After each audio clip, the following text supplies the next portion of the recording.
Good evening students, welcome to Vishnu IAS. This is Bharath. You all know that we had completed successfully our 4 sessions, 2 related to polity and 2 related to economy. Now we will be going with our international relations. Shall we start? Thank you.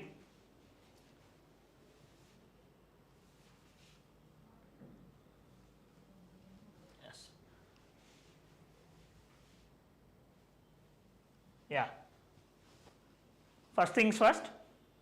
Today I will be discussing the things which are in news related to international relations in the last 4 to 5 months. Why in the first session I am focusing on these things? Because you might have after starting your prelims preparation in the more focused way from January or February, you might have left reading newspaper. That's why in the first session I will be covering the most important things with respect to last 4 months. Tomorrow we will be doing the things in the way that we will be covering all the places in news, all the declarations, all other important organizations related to the last 6 months. Okay, let us start.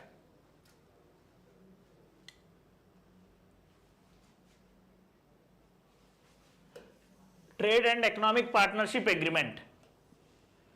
Trade and Economic Partnership Agreement. What is this? This is an agreement between India and European Free Trade Association. European Free Trade Association is a grouping of 4 countries. Okay, what are those 4 countries? Switzerland, Norway, Iceland, Liechtenstein. You can remember this as SLIN. You can remember the names of these 4 countries as SLIN: Switzerland, Norway, Iceland and Liechtenstein. Okay. Now the name of the agreement between India and these 4 countries called as European Free Trade Association is Trade and Economic Partnership Agreement. Okay, this is very important this year, and this is the first agreement between India and EFTA. Okay. And the major focus of this agreement are it consists of 14 chapters related to market access to goods, rules of origin, trade facilitation, trade remedies and sanitary and phytosanitary measures. Okay. Next, this EFTA was established in 1960 through Stockholm Convention, and the major thing you have to learn here is that the 4 countries which are part of this EFTA are not the members of European Union. Okay, these 4 countries are not the members of European Union. Next, if you have any doubts, you can put in the comment box. I will be answering them. Next, G33. What is this G33? G33. It is a grouping related to agriculture sector. Okay, and this body is associated with World Trade Organization. Right. So now we will be going into the nuances of this topic. G33, also called as Friends of Special Products in Agriculture. Friends of Special Products in Agriculture. So this grouping is between some friends or some countries related to agriculture sector in the discussions during World Trade Organization. Okay. And all these countries in this G33 are developing and least developed countries. Okay. And one more thing, this in this India is part, China is part and many other countries are part of this, and this G33 doesn't mean only 33 countries are part of this. Around 47 countries are part of this grouping. Okay. Like 47 members like India, China, Indonesia, Pakistan, Nigeria, Philippines, etc. And remember that many of developed countries are not part of this G33 grouping. Now, why this is highly in focus? Because you all know that post formation of WTO, agriculture growth has become stagnant or very problematic in many countries.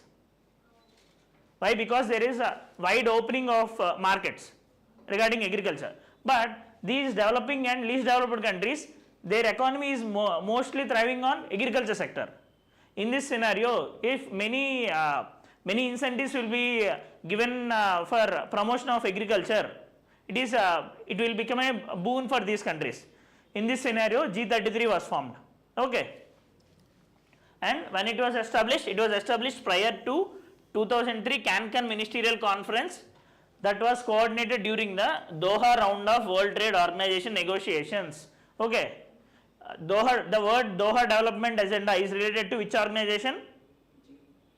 It is related to World Trade Organization. Okay. In the Doha conference, discussions regarding this agriculture have been happened, and this Doha Development Agenda is not under implementation even now, because there are some points which are acting as stumbling blocks. Okay. Some of them are related to agriculture sector only.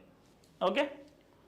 And the major person in this grouping is India itself, because we are more agriculture oriented country, right? Okay. And the major aim of this grouping is that there are many agreements with respect to WTO. All these countries keep pressure on WTO to increase the amount of time to implement those agreements, and also they need some sort of special and differential treatment, like reduction in the incentives and all. Okay, that is the major thing regarding this organization. Next, Indus Water Treaty. What is this Indus Water Treaty? Water sharing agreement between India and Pakistan. Yes, this is a water sharing agreement between India and Pakistan. Okay, and this is brokered by which organization? As this has been brokered by World Bank. Now, in this water treaty, what happens? It is a water sharing agreement of 6 rivers between India and Pakistan. What are those 6 rivers? Indus and its tributaries. Okay, and as per this treaty, 3 rivers, the rights over 3 rivers has been went to Pakistan and other 3 rivers to India. And what are those three rivers? I kept a mnemonic for this. See,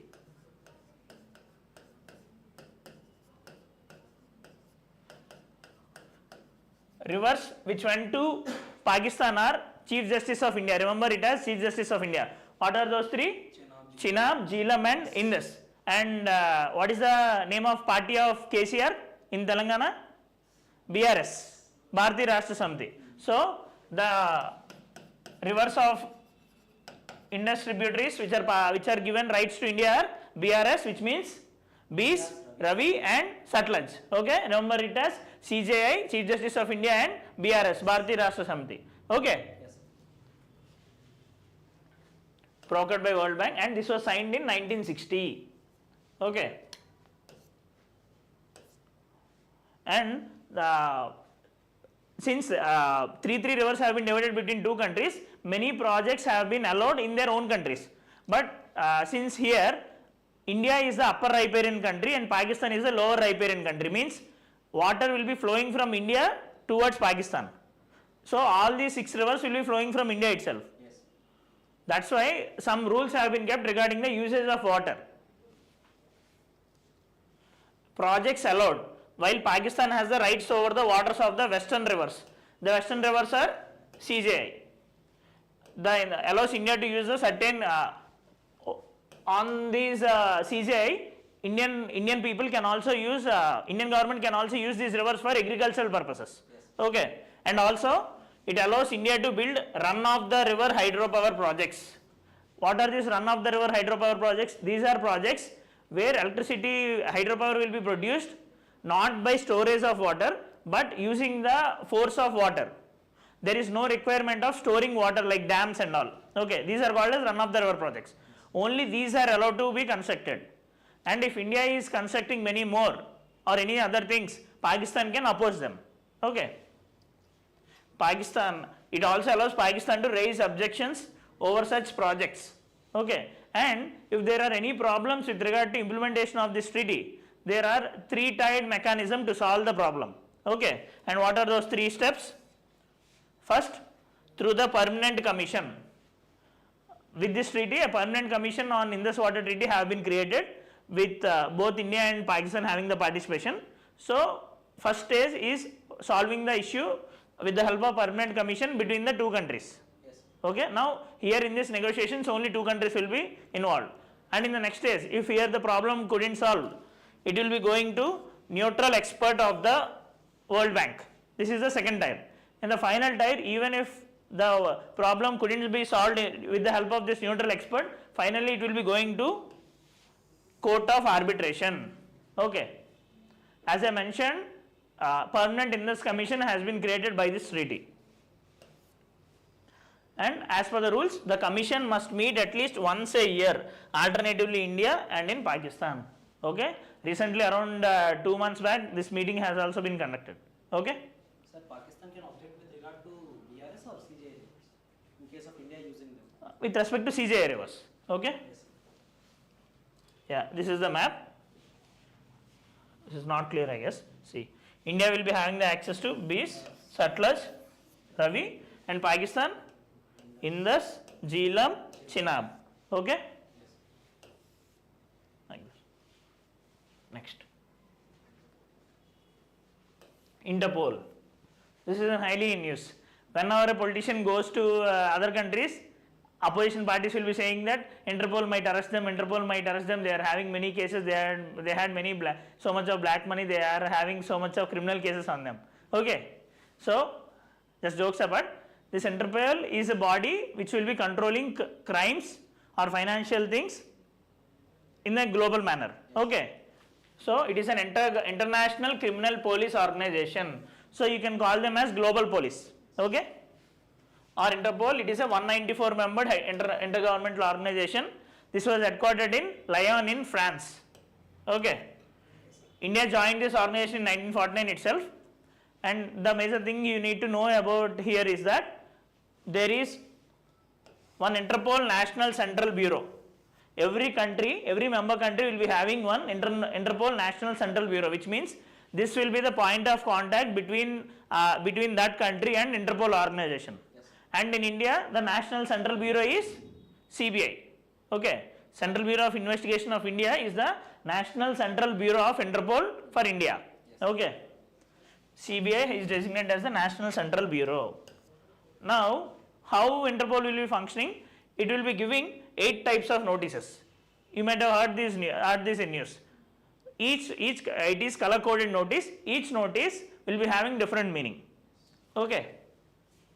And as I told you, it is having global policing goals which include terrorism, promoting border integrity worldwide, protection of vulnerable communities, providing a secure cyberspace, environmental security and global integrity. Okay. I will be showing the color codes. Right. Red notice. If a person has been given red notice, he is called as a wanted person. Yellow notice, it will be giving for missing persons. Blue notice, if there is a requirement of some other additional information needed. Black notice, if there have been, they had seen some unidentified bodies, okay, dead bodies. Next, green notice, through green notice, it will be giving warnings and intelligence to other countries. Next, orange notice, it says that there might be a chance of imminent threat. Next, purple notice, modus operandi, means how the crimes can be happened, what is the procedure in the happening of that crime. And finally, Interpol UN Security Council special notice. It will be with this Interpol UN Security Council special notice, groups and individuals subjected to UNSC sanctions will be mentioned through this notice. Okay. Next, Gender Equality Acceleration Plan. Gender Equality Acceleration Plan. What is this? The name itself suggests. Means to promote the women empowerment, to promote gender equality in the world. Okay. Yes. That is the major focus of this Gender Equality Acceleration Plan. On International Women's Day, UN Secretary General launched the new UN System-Wide Gender Equality Action Plan. UN System-Wide means you know that there are many verticals in the functioning of United Nations. There are many bodies under it. There are UNDP, UN ECOSOC, many other bodies. So this is a program to be functioned in the UN complete system-wide. Okay. To boost the empowerment of women and girls. And with respect to that, UN SWAP has been launched in UN in 2012. What is this UN SWAP? United Nations Chief Executives Body approved a landmark system-wide action plan. System-wide action plan. Okay. And in 2018, UN SWAP 2.0 has been launched. This is also for women empowerment and gender equality. Here some sort of indicators have been shown whether to count or to notice how much the women empowerment have been achieved. Okay. Indicators and anchoring the framework within the 2030 agenda for sustainable development. Okay. Next. Codex Alimentarius Commission. Codex Alimentarius Commission. What is this? This is a sort of, you know about food safety and FSSAI in India? Yes. What is this? This is standard setting body with respect to food safety in India. Similarly, Codex Alimentarius Commission is a standard setting body with respect to food in a global wide, okay, globally. It is international food safety and quality standard setting body, okay. And remember one thing, the quality standards which have been set by this are only voluntary. It is based on the individual country whether to accept it or not, okay. And how it has been created, it was created by the World Health Organization and FAO of the United Nations in 1963. Presently 189 member countries are part of it, and the name Codex Alimentarius means food code, means what are the code of practices in the standards in the manufacturing and all, this will be deciding in a global manner. Standards, guidelines, codes of practice and all, okay. As I told you, it is voluntary. And this program will be funded by this budgets of World Health Organization and FAO itself, okay. Now why it is in news? Because this Codex Committee on Spices and Culinary Hubs, this is one of the part of the Codex Alimentarius Commission itself. Since it is part of Codex Alimentarius Commission and this is situated in India only, this body, Codex Committee on Spices and Culinary Hubs, that's why it is in news. Recently its 7th meeting had happened in India, okay. It was established as one of the commodity committees under the Codex Alimentarius Commission in 2013, okay. And India hosts this since the beginning, and Spices Board of India serves as the secretariat organization, okay. The Spices Board of India is the secretary for this organization, and Spices Board of India comes under which ministry? Ministry of Commerce and Industry, okay. And sorry, I forgot one thing in our economics class yesterday. I thought of explaining you about Turmeric Board recently established in Telangana, okay, Turmeric Board, okay. I will be explaining about the topic in our last class, okay. And in this 7th session, quality standards for five spices have been discussed. What are those 5 spices? Cardamom, turmeric, juniper berry, alpice and star anise, okay. That's it. Next. The king in the news of last 1 year. We all know that India hosted the G20 summit for the first time, okay. So there is high chance of reflecting a topic on this G20 in our question paper, and if not, there are many verticals created under this. There is chance of question regarding that also, okay. And the outcome of this G20 have been given as Delhi Declaration. We will be seeing that also now. This G20 has been formed in 1919. Why? Following the Asian financial crisis of the 1980s, okay. Post the Asian financial crisis, this organization has been created to discuss the topics on how this sort of crisis can be averted in the future, okay. Initially this G20 is just a meeting for finance ministers and central bank governors, okay, central bank governors and finance minister, but it was raised to summit level, means head of the state like prime minister or the president will be attending the event. It became a summit level meeting since 2008 to address global financial and economic crisis of 2018, okay. And this G20 presidency will be changing to different members year on year based on a certain formula. It rotates annually. In this G20, what are there? 19 countries and European Union is there, right, are divided into 5 groups, and the presidency rotates between these groups. It has no permanent secretariat, and individual countries who will be presiding, they will be organizing the events. As I told you, India recently held this presidency of the G20 summit for the first time at New Delhi. We all know that we had seen created the Bharath Mandapam and all. And what is the theme we had kept? Vasudhaiva Kutumbakam, or the One Earth, One Family, One Future at 18th G20 summit. Okay. And one more flagship thing which had happened in this G20 summit is addition of African Union as a G20 member, 21 member in this G20 organization. And the major outcomes of this G20 have been given under this Delhi Declaration. These are the major outcomes. Okay, what are those outcomes? G20 countries promise to work towards tripling the global renewable energy capacity. Okay, means all these countries promise to make whatever the renewable energy is available now to triple the capacity. Yes. Means if there is 100 watts, 100 gigawatts now, to make it 300 gigawatts. Okay. Next, G20 leaders called for the full timely implementation of the Black Sea Grain Initiative also. Black Sea Grain Initiative, we will be discussing about this Black Sea Grain Initiative tomorrow also. Next, these G20 leaders emphasize the importance of strengthening the agriculture market information system. Okay, strengthening about agriculture market information system, so that agriculture can become a global commodity and farmers can get real-time information and all.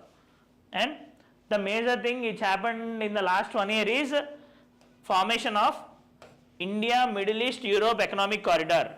If this project complete successfully, there will be no hindrances in the trade between India, Middle East and Europe. It is a sort of flagship project in the coming years. Yes. Okay. And also Global Biofuels Alliance has also been created. We will be discussing about this in our environment class. Okay. As I told you earlier, African Union was formally inducted in G20 also. Now you need to know a word about Troika with respect to G20. It is a word which signifies three members, Troika, who is the present president of G20, who is the former president of G20, and who will be the next president of G20.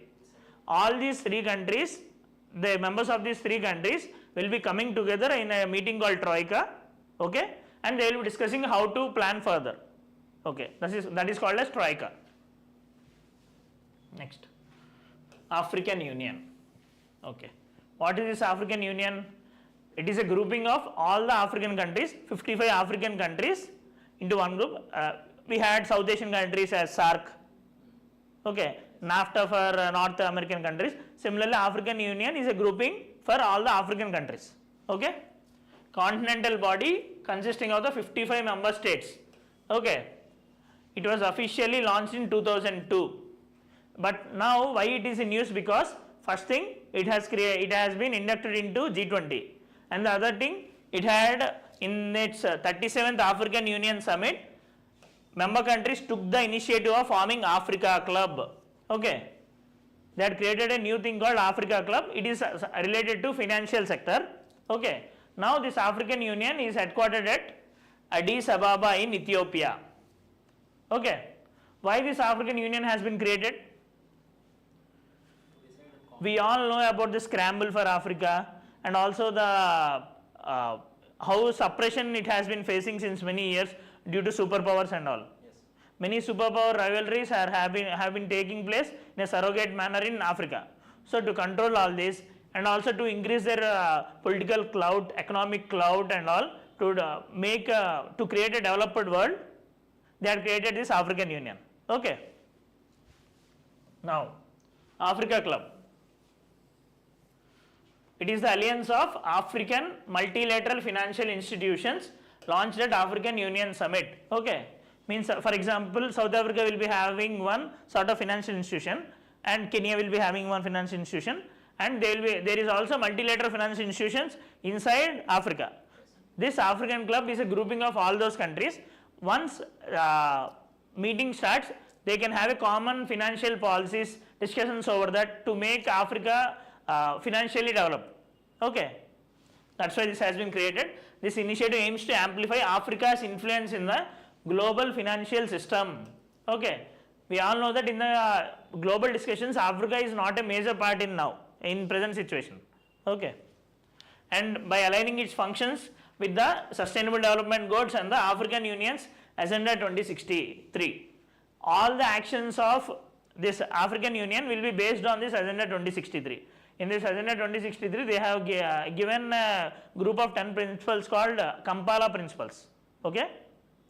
Remember that the word Kampala principles is related to Africa. Okay. And also it seeks to introduce innovative financial instruments. Okay. Some of the members of this organization are African Export-Import Bank, Trade and Development Bank, Africa Financial Corporation and all. Okay. It is a grouping of all the financial institutions inside Africa. Like in India, it is a grouping of RBI, SEBI, IRDAI. Okay. We are having their, we are also having it like Financial Stability Development Council is there, no? It is a similar organization. Next. Quad. What is this quad? Quadrilateral security grouping. Okay. Means it is related for the development of which area and the security of which area in the world? Indo-Pacific. Okay. Indo-Pacific part. What are the 4 countries in this quadrilateral grouping? USA, Australia, India, Australia, Japan and USA. Okay. This is quadrilateral security dialogue. It brings together these 4 countries with a shared commitment to work as a force for global good and to support open, free and inclusive Indo-Pacific. This is the major reason behind the formation of this quad grouping. Open, free and inclusive Indo-Pacific. Okay. Why this has been created in the political, if we have to tell the political reason, because of the rise of China in Indo-Pacific. To control the clout of China in Indo-Pacific, this organization has been created. Okay. But this is not a military organization, remember this. Okay. A military organization like related to security have been created called AUKUS. Okay. This is also in the Indo-Pacific. UK and US will be supporting Australia in this submarine development and also its security in Indo-Pacific region. Okay. And recently strengthening the Quad Act has been passed by one of the country in these 4. Okay. Which country? UPSC can ask the question like this. Which country recently passed strengthening of the Quad Act? It has been passed by USA. Okay. US House of Representatives has passed strengthen US, Australia, India, Japan cooperation or strengthening the Quad Act. Okay. Next. BRICS. Why this is in news? Because recently 6 members have been added, means proposals for addition of 6 members have been added, but Argentina came outside. Now only 5 members have been added in this grouping. Earlier 5 countries, BRICS, Brazil, Russia, India, China and South Africa, and new 5 countries have been added also. We will be seeing what are those 5 countries and about the background of this BRICS. Okay. British economist Jim O'Neill coined and used the acronym BRICS for the first time in 2001. Okay. And first BRICS summit was held in Ekaterinburg in 2009. Okay. This initially South Africa is not part of this BRICS. It became BRICS with the inclusion of South Africa in 2010 only. But why there is a need of this such a grouping?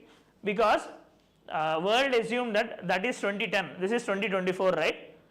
At the time they feel that there is decrease in the amount of power of superpowers like US, Russia or also present developed countries are facing some sort of problems. These developing countries might become superpowers or the major nations in the global discussions in the future. That was visible even at that time also. If we look at present context, it is true, right? Now any discussions cannot grow without the discussion about India, China and all. Okay. That's why this BRICS grouping have been created at that time. Promote peace, security and development and cooperation in the world.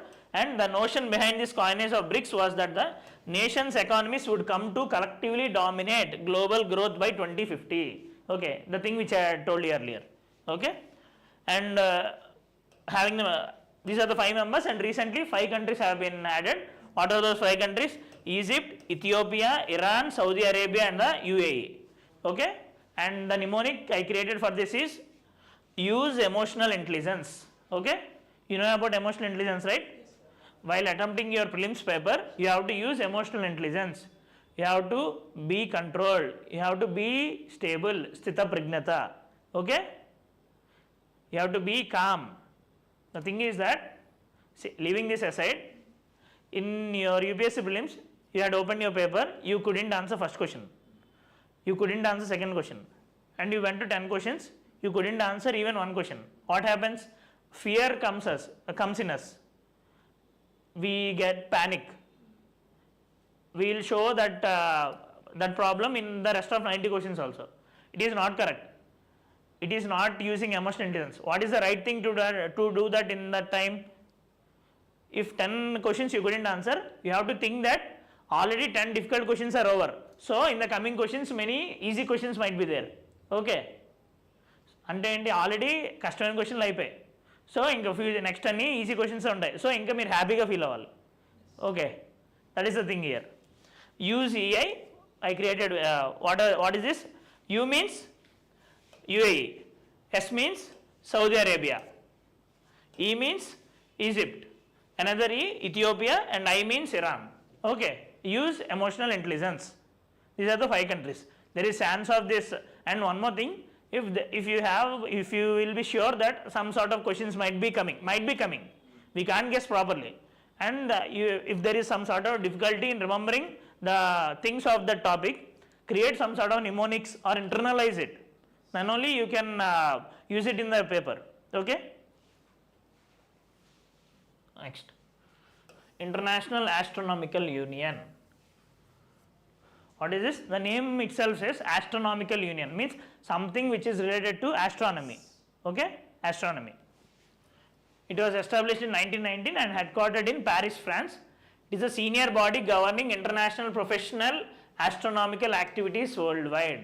And the major thing you need to remember about this International Astronomical Union is, it is the only organization recognized professionally for the naming of astronomical bodies. Okay, you might have seen if new moon has been discovered and all, the naming for those sort of activities must be sanctioned by this International Astronomical Union. Okay, and it holds General Assembly every 3 years, and it will be also conducting the awareness activities regarding astronomy, research activities and all. Okay,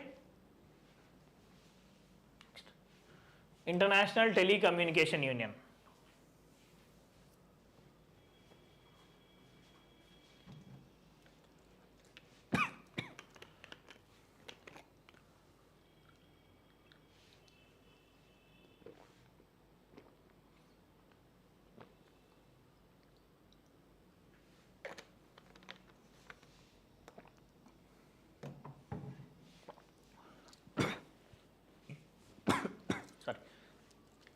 This is also under United Nations, and as the name suggests, the major function of this body is promotion of telecommunication and this information and communication technology, which is the new thing, which is the major thing in this present 21st century.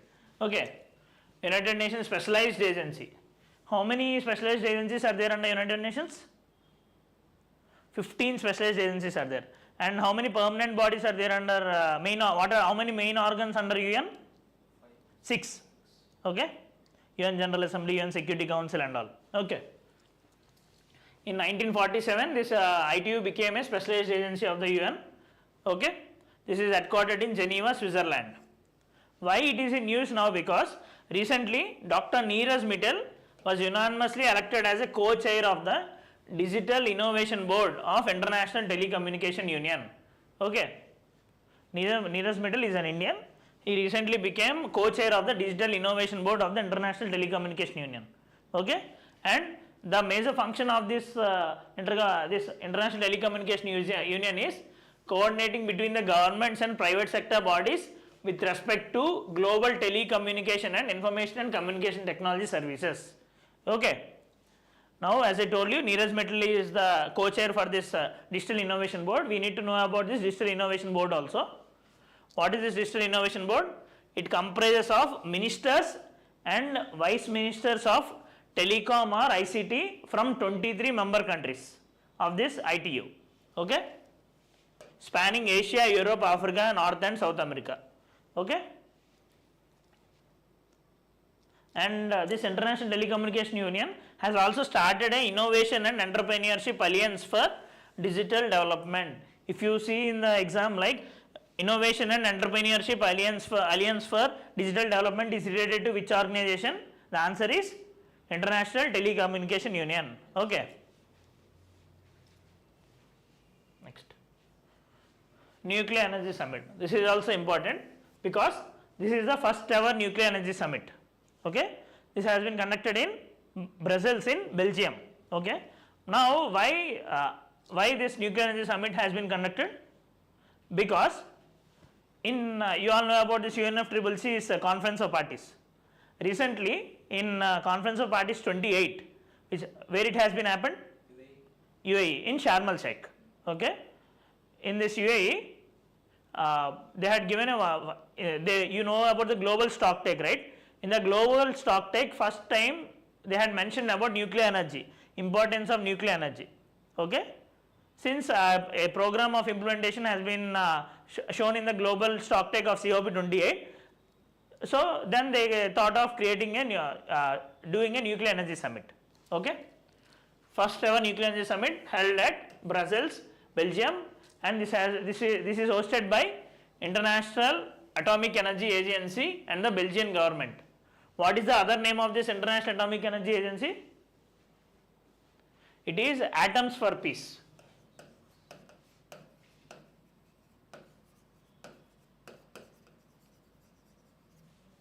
The major motto of this organization is to use atomic energy for development of peace rather than for war, okay. You all know that nuclear energy is a dual use technology, means we can use it both for good purposes and bad purposes. It has lot of use in the cancer treatment, medical devices and all, okay. And it is organized in the wake of historic inclusion of nuclear energy in the global stock take agreed in the UN Climate Change Conference COP28 happened in Dubai in 2023, okay. And is India part of this initiative? Yes, India, 32 countries are part of this Nuclear Energy Summit and India is also part. Whichever organization is in use, whether India is part or not, you need to remember this, okay. And the main objective of this Nuclear Energy Summit is to highlight role of nuclear energy in addressing the global challenges to reduce the use of fossil fuels, okay. If we have to if we have to move out from the fossil fuels, we have very limited options and nuclear energy could be one of the major option, okay. Next, Gas Exporting Countries Forum. What is the body related to crude oil in the global way? Crude oil producers and all, petroleum, OPEC, Body. yes, body, Organization for Petroleum Exporting Countries. Similarly, this is a body related to gas exporting countries, that is OPEC means Organization for Petroleum Exporting Countries. Similarly, they had created a new body regarding this gas, okay. And it is an intergovernmental organization, seeks to build a mechanism for a meaningful dialogue between gas producing countries and gas consuming, means the exporting countries and importing countries, okay, for supply and demand in gas markets around the world, okay. Is India part of this? No, India is not a part of this. This gas exporting countries, this forum account for more than half of world LNG exports, around 51%. And the full-fledged members are Algeria, Bolivia, Egypt, etc. And you need to remember that India is not a part, okay. And in this forum, they had called for a declaration called Algiers Declaration. What does this Algiers Declaration signify for? It is related to the usage of gas. In the 7th GECF summit concluded with Algiers Declaration, which is related to natural gas for a secure and sustainable future, okay. Natural gas for a secure and sustainable future. Algiers Declaration is related to gas, natural gas, okay. Next, as I told you earlier, India, Middle East, Europe corridor is a very important project which has been initiated, okay, and this has been signed at the G20 summit in New Delhi. What is the major focus of this? Creating rail linkages, road transportation, seaways and all, okay, seaboard transportation. It will be connecting the ports in different countries. We will be seeing them. Project, and this project forms part of Partnership for Global Infrastructure and Investment, okay. You can consider this as a counter to BRI of China, okay. Partnership for Global Infrastructure and Investment. This IMEC is under this PGII, okay. This is railroad, ship-to-rail networks and road transport routes extending across 2 corridors. What are those 2 corridors? The East Corridor, which will be connecting India to the Arabian Gulf, and the Northern Corridor, which will be connecting the Gulf to Europe. India to Arabia, it is East Corridor. From this Arabian Gulf to Europe, it is North Corridor, okay. And also along with this, it will be including electricity cable, hydrogen pipeline and a high speed data cable. In this means they will be laying these also in this IMEC corridor, yes, for easier transportation in the future, okay. Who are the signatories? India is a part of this, since India is the major player here. India, USA is also part, remember. Of course, China won't be planning this in the part of this. Saudi Arabia, UAE, European Union, Italy, France and Germany, okay. And with the completion of this, reliable and cost effective cross border ship to rail trans network to supplement existing maritime and road transports, okay. Easier transportation will be happening, sustainable and reliable transportation will be happening, okay. If there are, we all know that with any problem in the global sphere, there will be supply chain problems. Yes. So if there are other paths for the supply chain management, it will be better for the global countries itself. And how it will be happening? There will be a railway line will be connected between Fujairah port of UAE to Haifa port of Israel via Saudi Arabia and Jordan, okay. And what are the ports which will be connected here? In India, Mundra and Kandla port, Mundra this in Gujarat and Jawaharlal Nehru Port Trust in Navi Mumbai. In Middle East, Fujairah, Jebel Ali and Abu Dhabi in UAE, the Dammam and Ras Al Khair ports in Saudi Arabia. In Israel, Haifa port, and in Europe, Piraeus port in Greece, Messina in South Italy and Marseille in France. I will show you the figure regarding this. That's in Mundra port and Navi Mumbai port. And in UAE, Fujairah and Jebel Ali. In Saudi Arabia, Al Guafat, Bharath, and in Israel, Haifa port. Finally, in Greece, Piraeus port. Okay? Please remember this. This might be a most probable question also. Yes. Next, free movement regime. Free movement regime is between which 2 countries? What? Not Australia, man. It is India and Myanmar, okay. It was formalized in 2018 as part of India's Act East policy for the promotion of our northeastern states. We had started this free movement regime between India and Myanmar, okay, as part of our Act East policy. And under this free movement regime, what happens? 16 kilometers from the border into India and also from the border to Myanmar, there will be free passage. There won't be any restrictions. In these 32 kilometers, citizens of both India and Myanmar can move freely. They can conduct trade and all. Yes. All the hill tribes, whether they are citizens of India or Myanmar, can travel within this 16 kilometers. Okay. But now recently, Ministry of Home Affairs has decided to scrap this free movement regime. Presently, it is not in place. Okay. And with this free movement regime, they can cross the border by producing a border pass with a 1-year validity issued by the competent authority and can stay up to 2 weeks per visit. Okay. Means if a Myanmar person will be coming to India with this pass, he can stay in India up to 2 weeks. He won't be considered as a illegal migrant. Okay. Next. Indus X Summit. Between which two countries is this Indus X Summit? India, US. Yes, India, USA. Between India and USA. This has launched in 2023 itself. And why this has been created? What is the objective of this? Some strategic researches with regard to defense and all. Means for the strategic promotion in the defense sector, security sphere and all. Okay. To expand strategic technology partnership and defense industrial cooperation. See, here only governments, India and US governments are not only linked. Here industry, startups, academia, all are linked for the promotion of defense and strategic technologies. Okay. Means knowledge transfer will be taking place here between cooperation between governments, business, academic institutions in India and the USA.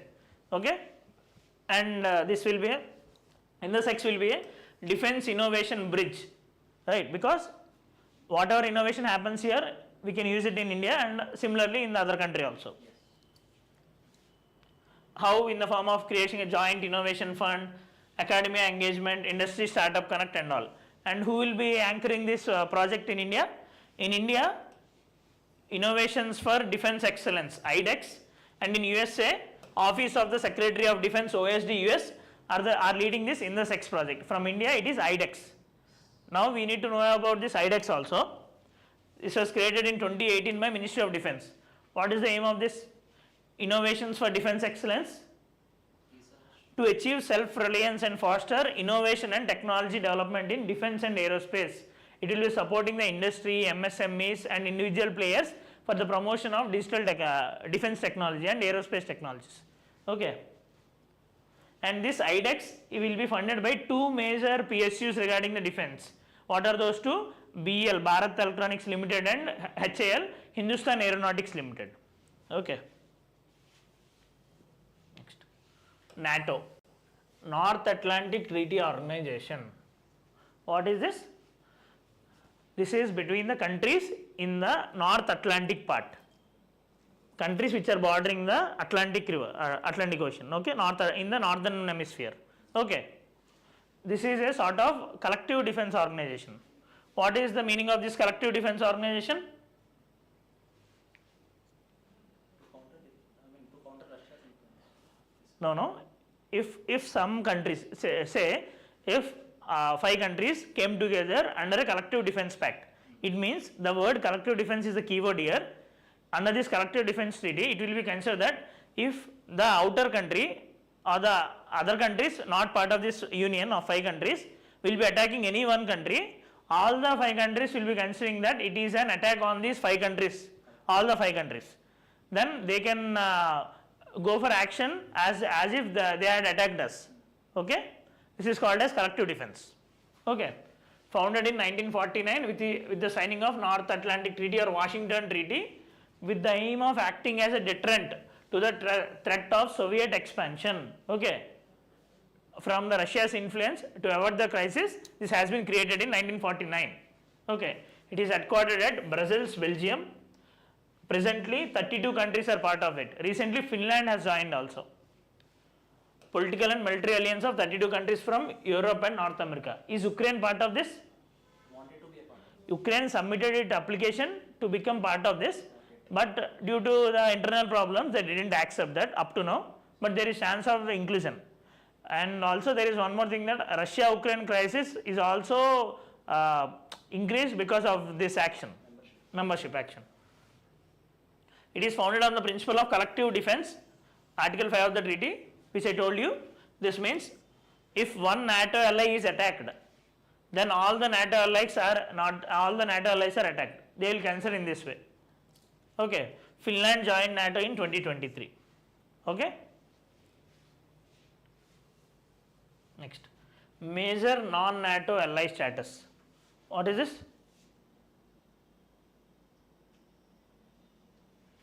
Major non-NATO ally status.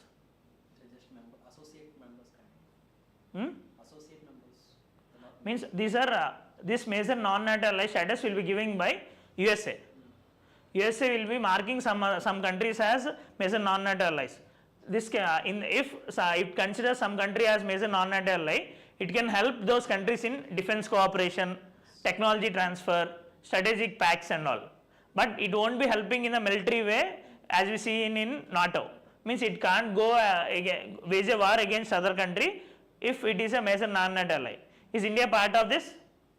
No, India is not a major NATO ally, non-NATO ally. Okay, designated under US law that provides foreign partners with certain benefits in the areas of defense, trade and security cooperation. Okay, and India is not a major non-NATO ally. Presently US has designated 30 other countries, and Japan, South Korea are also major non-NATO allies. There were rumors in the US legislature that India should also be included in this. Even India is not interested also presently, and there is one more organization related to this NATO called as NATO plus 5. Is India part of this? No, even India is not part of this also. It is a grouping of NATO and 5 countries: Australia, New Zealand, Japan, Israel and South Korea. Why it is in news now? Because they are this congressman in USA telling that India should also be part of this NATO plus 5 to increase its clout. Okay.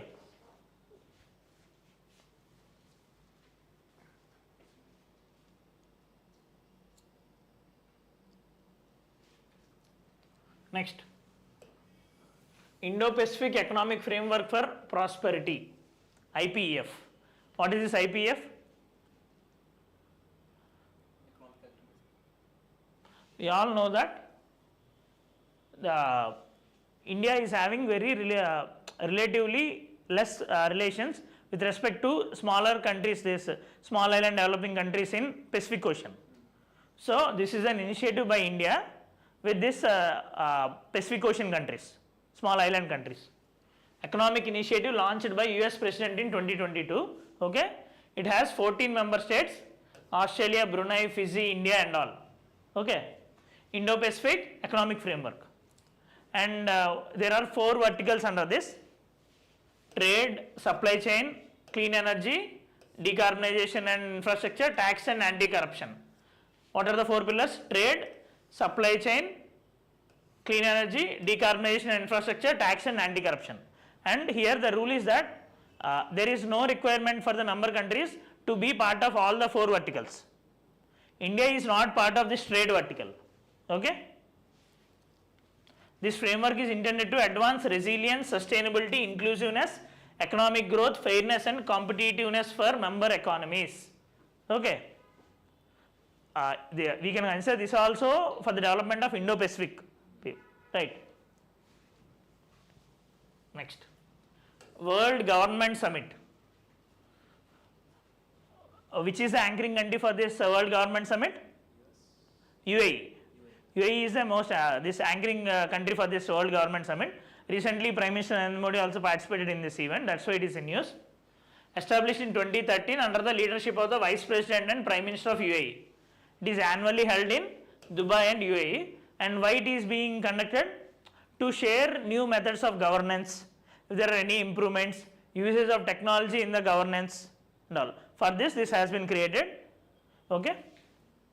Annual global gathering that brings together world leaders, policy makers, experts and thought leaders from various fields to address pressing global issues.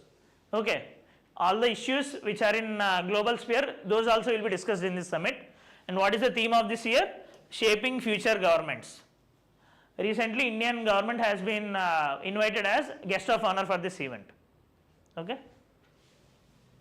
Next, One Future Alliance.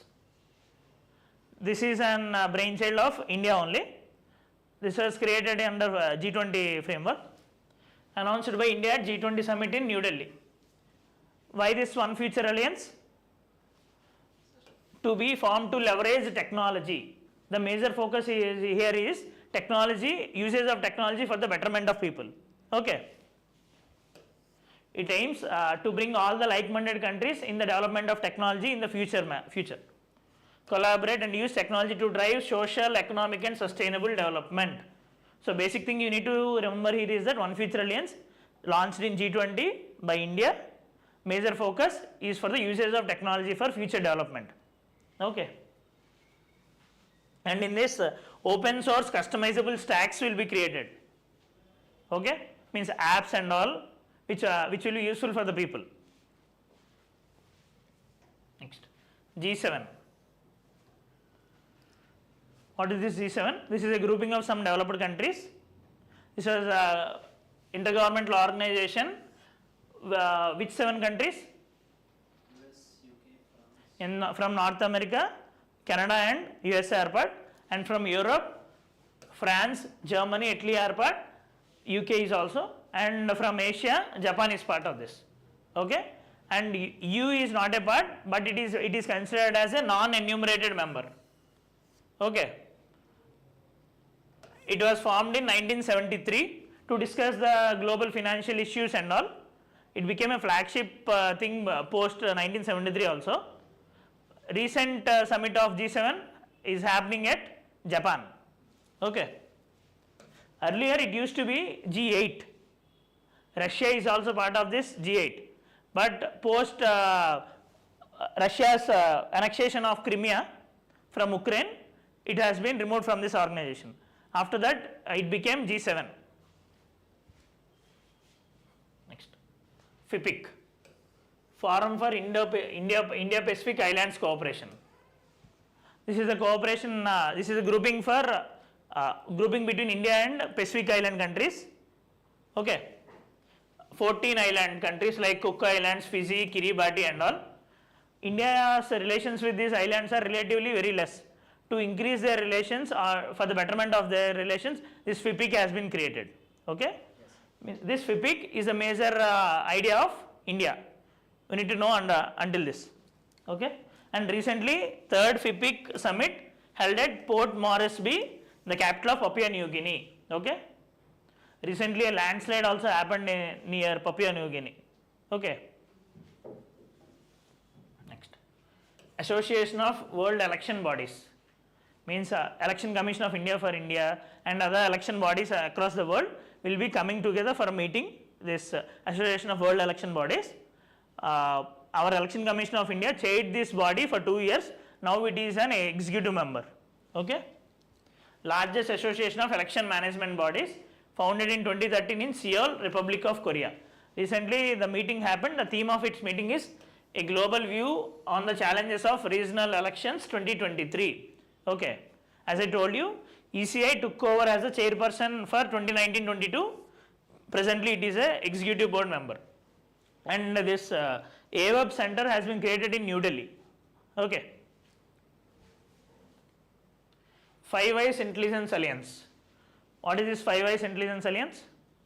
This is a grouping of 5 countries where intelligence sharing will be done between these 5 countries.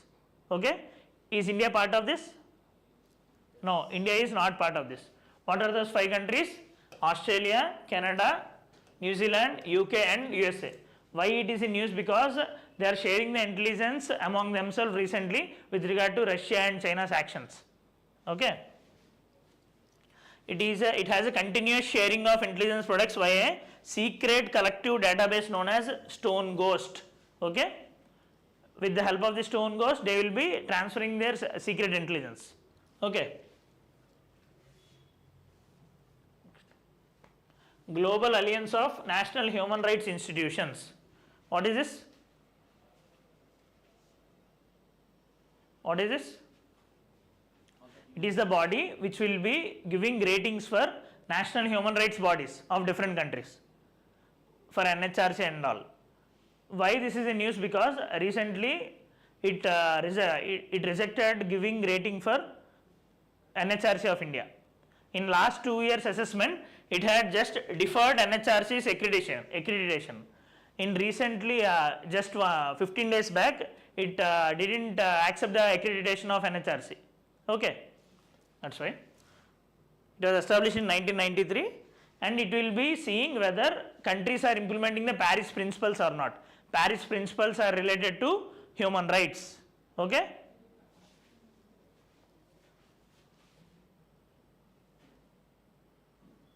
Yes.